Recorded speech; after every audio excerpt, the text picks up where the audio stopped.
వారు ఆయన తట్టు చూడగా వారికి వెలుగు కలిగెను, వారి ముఖములు ఎన్నడూను లజ్జింపకపోవును అంటున్నారు. సో మనకి కలిగే ఈ వెలుగు, మనం ఈ లోకంలో చూసే ఏ వెలుగును చూసినా కానీ మనకి దానివల్ల ఇంపాక్ట్ అనేది ఏంటి అంటే, okay, what is there, if something we can't see, it will be made visible.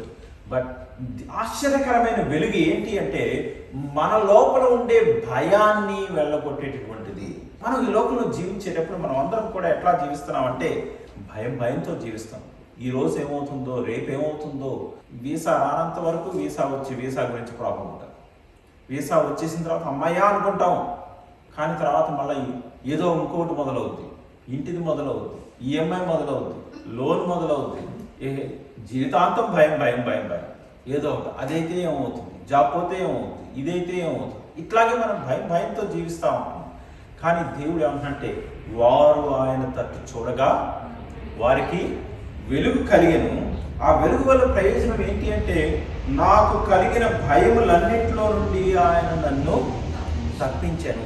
ఆందోళన నుంచి తప్పించేటటువంటి వెలుగు, డిప్రెషన్ నుంచి తప్పించేటటువంటి వెలుగు. ఈరోజు నువ్వు ఆందోళనలో ఉన్నావా, భయంతో ఉన్నావా, వర్రీ అవుతా ఉన్నావా?